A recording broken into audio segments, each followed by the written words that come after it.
The ins and outs of the NBA season may seem a little daunting to some, especially those who have no idea what's going on. But after watching this, you should be able to walk away with a basic understanding of what goes on during a normal NBA year. Hello everyone and welcome back to StepBack with Zak, and in today's video I will be doing a basic guide to a normal NBA year and what happens and what goes on. So to get started, I'm going to introduce you to all 30 NBA teams, what conferences they are in, and what divisions they are in respectively. So, in alphabetical order, out east you have the Atlanta Hawks, the Boston Celtics, the Brooklyn Nets, the Charlotte Hornets, the Chicago Bulls, the Cleveland Cavaliers, the Detroit Pistons, the Indiana Pacers, the Miami Heat, the Milwaukee Bucks, the New York Knicks, the Orlando Magic, the Philadelphia 76ers, the Toronto Raptors, and the Washington Wizards. And out west you have the Dallas Mavericks, the Denver Nuggets, the Golden State Warriors, the Houston Rockets, the Los Angeles Clippers, the Los Angeles Lakers, the Memphis Grizzlies, the Minnesota Timberwolves, the New Orleans Pelicans, the Oklahoma City Thunder, the Phoenix Suns, the Portland Trail Blazers, the Sacramento Kings, the San Antonio Spurs, and the Utah Jazz. Alright, I fucking spelled Sacramento wrong. That's hilarious. And for the NBA teams by division, out east in the Atlantic Division, you have the Boston Celtics, the Brooklyn Nets, the New York Knicks, the Philadelphia 76ers, and the Toronto Raptors.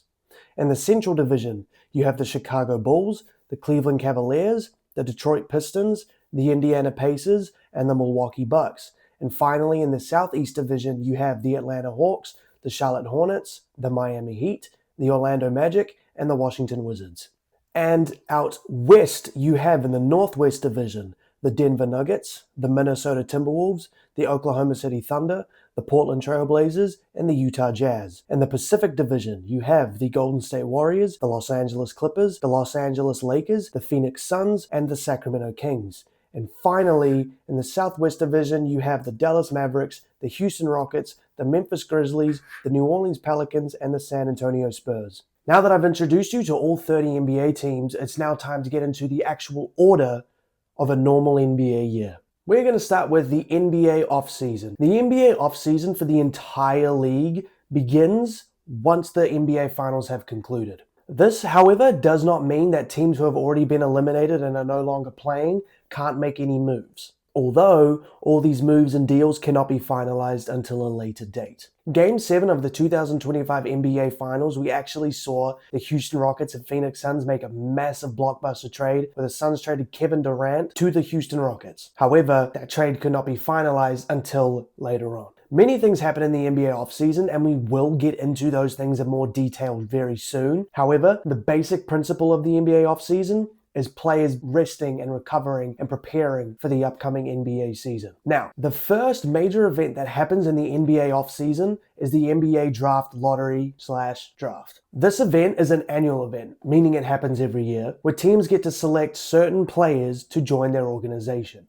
Now, how players become eligible to get into the NBA draft, we will cover shortly. We're going to get started with the NBA Draft Lottery and how all that actually works. The NBA Draft Lottery happened on May 12th of this year, and this is where we get to see which teams get to select the first 14 picks of the NBA draft. The first 14 picks of the draft are known as lottery picks. All other drawings take place prior to the live broadcast in a personal little room that we don't get to see. Now, can any team be eligible to get a top 14 pick? No. The worst teams in the NBA all will have the highest odds of getting top draft picks. So, the worse the record, the higher the odds. The 3 worst teams will all have a 14% chance of landing the number 1 pick. The rest of the order is as follows. So, the odds look like this for this year. The 3 worst teams in the NBA, the Utah Jazz, the Washington Wizards, and the Charlotte Hornets, all had a 14% chance of landing the number 1 pick. Team 4 was the Pelicans, who had a 12.5% chance. Team 5 was the 76ers at 10.5%. Team 6 was the Brooklyn Nets at 9%. Team 7 was the Raptors at 7.5%. Team 8 was the Spurs at 6%. Team 9 was the Rockets, who had a 4.5% chance. Team 10 was the Portland Trail Blazers at a 3% chance. Team 11 was the Dallas Mavericks at 1.8%. And Team 12 was the Chicago Bulls with with 1.7%, Team 13 was the Kings at 0.8%, and finally Team 14 was the Spurs at a 0.7% chance. Keep in mind that this order that I just read out to you is not how the actual draft lines up. The actual order ended up being the Mavericks with the number 1 pick, the Spurs had the number 2 pick, and then the 76ers, followed by the Hornets, Jazz, Wizards, Pelicans, Nets, Raptors, Rockets, Trailblazers, Bulls, Hawks, and finally the San Antonio Spurs. So again, just because you are the worst team in the NBA does not guarantee you that number 1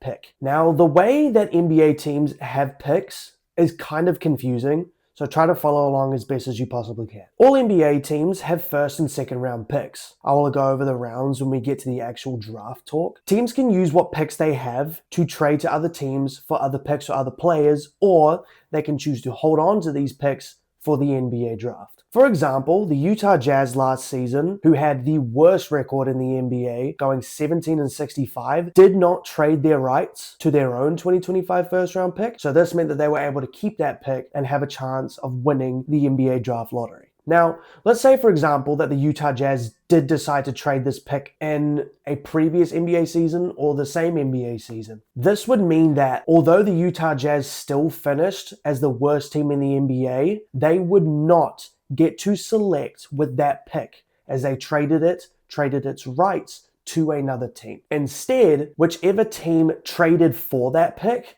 gets the rights to select with the Utah Jazz pick, even if that team was the best team in the NBA. I hope that kind of makes sense. Now, outside of the NBA draft lottery, the pick order is kind of in reverse order to the NBA season, meaning the team with the best record will get the lowest pick, and so forth and so on. Now this year, typical of what has been going on recently, even though, like I said before, that the 3 worst teams in the NBA all had a 14% chance, none of them actually landed with the number 1 pick. The number 1 pick was awarded to the Dallas Mavericks, who had only a 1.8% chance of landing the number 1 overall pick. Now let's move on to the actual NBA draft and how it works. This year, for the first time in NBA history, the NBA draft was held on 2 nights instead of just 1, with the first round being held on the 25th of June and the second round being held the day after, the 26th of June. NBA Commissioner Adam Silver will introduce the first round and announce all the picks, and on day 2, the second round, Deputy NBA Commissioner Mark Tatum will introduce and call out the selections for the second round. This year, round 1 had 30 picks and round 2 had 29. For a total of 59 picks. This was because I believe it was the New York Knicks actually lost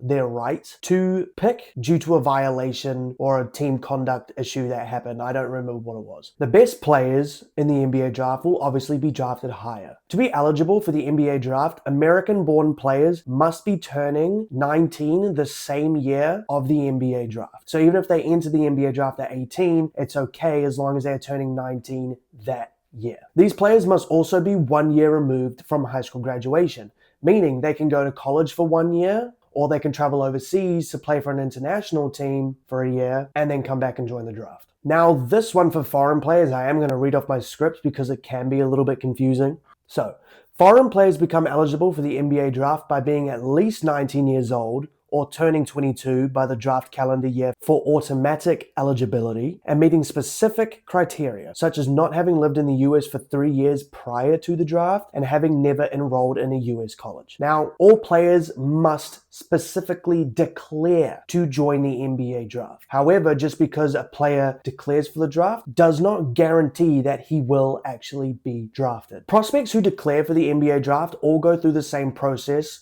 called the NBA Draft Combine, in which players get to showcase their skills to different NBA scouts. They get to showcase skills like their speed, their strength, their stamina, their actual basketball skills, what they're like in team scrimmage, vertical jump, team plays, so forth and so on. Different players obviously will meet different criteria to NBA teams' needs and wants. If a certain NBA team likes the look of a certain player, they can then invite them to participate in a private workout where they are able to further evaluate the talent. On the night of the actual NBA draft, players who are projected to be lottery picks can get an invite to the green room. This is where the players and their families get to sit in front of the main stage at their respective tables where they will wait for their names to get called out. Once a player is selected to a team, this player cannot be selected again. They can, however, be traded 4. Hopefully that all makes sense. That was a pretty large portion of the video. Now we're going to get into free agency.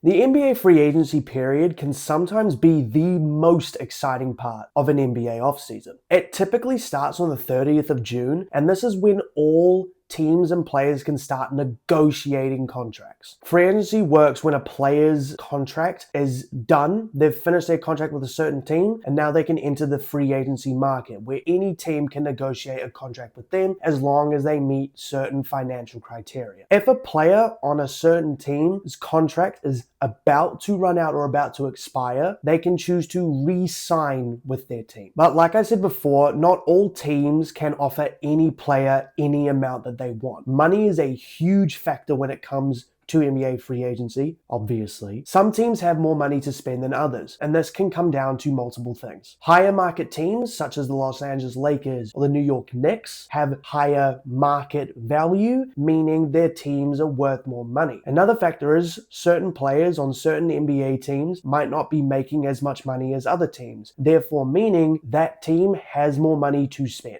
Free agency is sometimes where we can see some massive players move teams. Like when we saw LeBron James go to the Miami Heat in 2010, or Kevin Durant sign with the Golden State Warriors back in 2016. Recently, however, because of the new CBA, or collective bargaining agreement, seeing massive players sign to different teams has become more rare. I'm not going to get into the CBA and how it works in this video because it is too in-depth and too in detail, but if you would like to see that, let me know and I can cover it. July 6th is the date in which we can start seeing NBA players actually signing these contracts. Hopefully that all makes sense. Next, we move on to NBA Summer League. NBA Summer League begins on July 5th with the California Classic, where you see the Golden State Warriors, the Los Angeles Lakers, the Miami Heat, and the San Antonio Spurs play, and Salt Lake City Summer League, where you will see the Jazz, the Grizzlies, the Thunder, and the 76ers all play. These both run through to the 8th of July. On July 10th, we start to see the NBA 2K and ESPN summer leagues that contain every single team, and that runs all the way through to the 20th. Now, can anybody play in the summer league?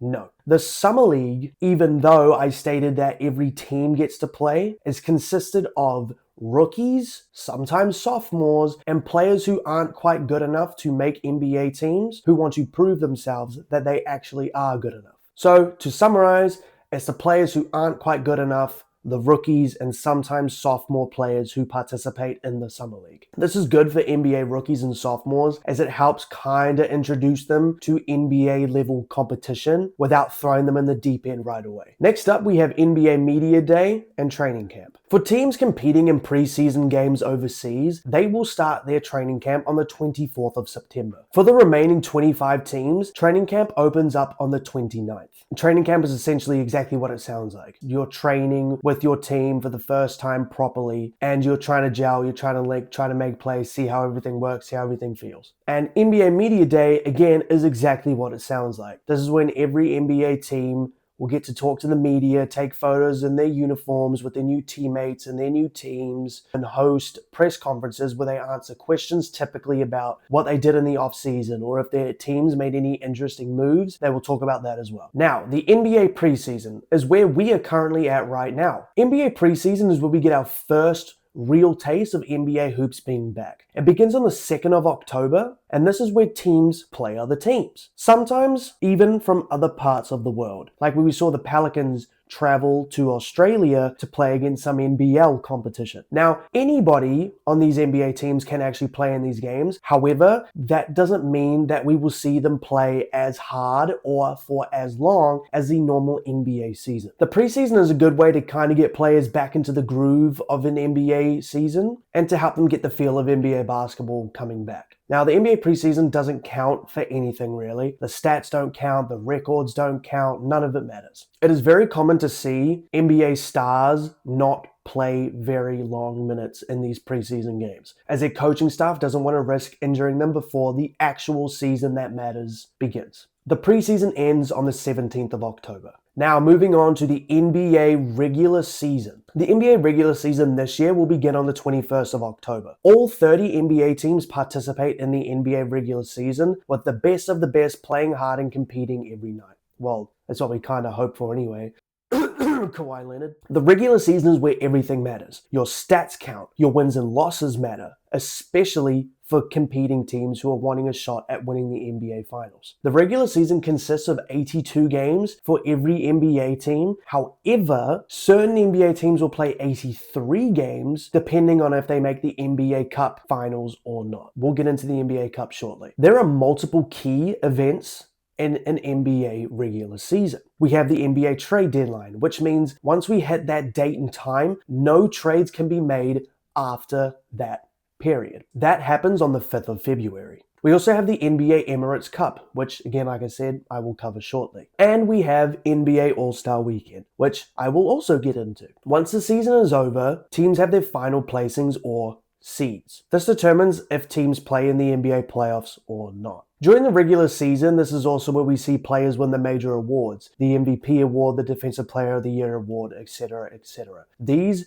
regular season awards do not get earned through the playoffs or the preseason or summer league or anything like that. These are regular season awards, meaning they can only be won by what you do throughout the regular season. The regular season ends on April 12th. Now, the NBA Cup or the NBA Emirates Cup. The NBA Cup is fairly new to the league, only being introduced back in 2023. This is basically an in-season tournament, which doesn't actually really mean anything. Teams will face off against 4 randomly selected teams of their conference in pool play or group play, and they will all play each other once, and their games consist of 2 at home and 2 on the road. There are 6 groups in total, consisting of 5 teams each. This is not like a back-to-back style of play where you'll see these tournament games happening on back-to-back-to-back nights. These games happen on specific nights during the NBA regular season. These games are called Cup nights. 8 teams will then advance to knockout rounds. The team with the best standing in group play games in each of the 6 groups and 2 wild cards, the team from each conference with the best record in group play games that finished second in its group will advance. From there, every game is best of 1 elimination style, with the semifinals and the finals both being played in Las Vegas. And what do the winners of the NBA Cup final get? A cash prize and a trophy that doesn't really mean a lot. Now we move on to All-Star Weekend. The highlight for many fans, All-Star Weekend begins on the 13th of February and goes until the 15th. We see multiple different events taking place during All-Star Weekend. On Friday, we have the Celebrity Game, where a bunch of celebrities get asked if they want to play and compete in a pickup style of basketball where the rules are heavily altered for entertainment purposes. It's not one of my favorite events, and that's for damn sure. But the big event that happens on Friday is the Rising Stars Game. This consists of rookies and sophomores only. We have seen things in the past like Team USA versus Team World or rookies versus sophomores, and I liked those styles. However, this year we saw a 4-team tournament style, including 1 team from the G League, which I absolutely hated. Saturday consists of the NBA Skills Challenge, the 3-point contest, which is personally my favorite event, and the Slam Dunk contest, which anyone in the NBA can participate in. The NBA Skills Challenge and the NBA Dunk contest have become somewhat of a joke recently, just because of the lack of effort and the lack of trying from NBA players. The past, 3 events in the Slam Dunk Challenge have been won by a player that doesn't even play in the NBA, where he in fact plays in the G League. Shout out Mac McClung. My ear just popped.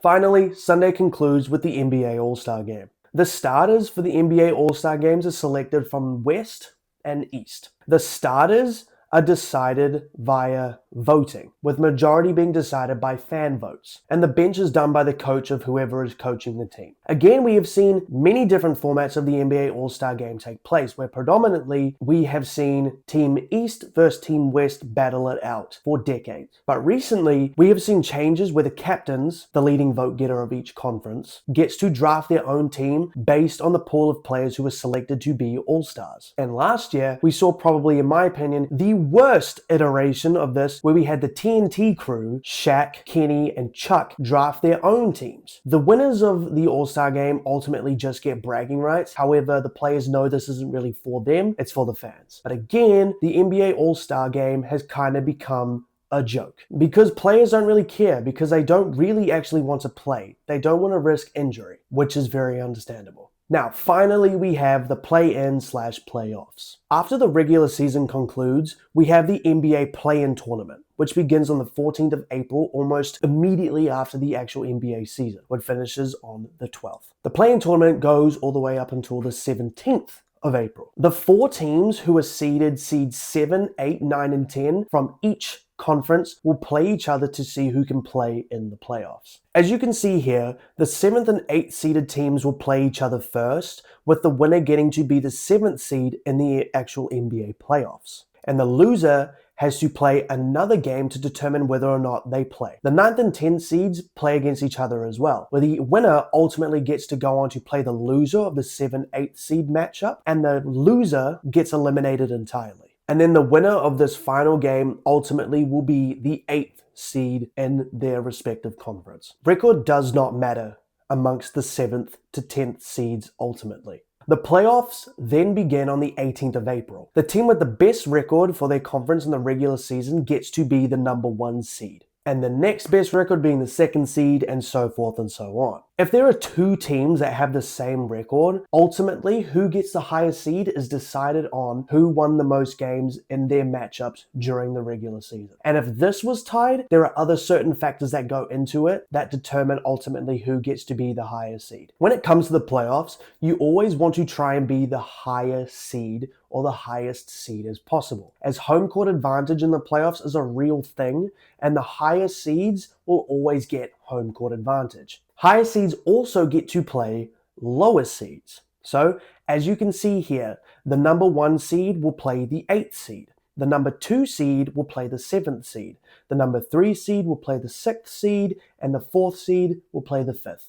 Playoff series are determined within 7 games, meaning first team to 4 wins in the series gets to move on, while the losing team gets eliminated entirely. The highest seeds will play more games at home, being 4, and the lowest seed only gets to play 3. This is another reason why being the highest seed is so important. Like if we look at the Oklahoma City Thunder versus Memphis Grizzlies 1-8 seed matchup, the Thunder would ultimately, if they were to go to 7 games, would get to play 4 games at home and 3 on the road. This order will look like home game, away game, home game, away game, and finally home game. Now, as you can see here, this was last season's NBA playoff bracket, where the winner of the number 1 and 8 seed moved on to play the winner of the 4 and 5 seed. The winner of the 2 and 7th seed will go on to play the winner of the 3 and 6th seed. And then the winners of those 2 will move on to play each other in the conference finals, where ultimately the winners of those 2 series will go on to play in the actual NBA finals, where last season we saw ultimately the Oklahoma City Thunder winning it all. The NBA playoffs is a long and grueling process where a lot of the time the game is slowed down. It's a very fun but intense time for NBA fans and players alike. Now, after the NBA finals have concluded, we repeat the entire cycle again, starting with the off season. Thank you very much everybody for tuning in. I really appreciate your continued support as always. Please don't forget to leave a like on the video and subscribe to the channel. And as always, I'll see you in the next one.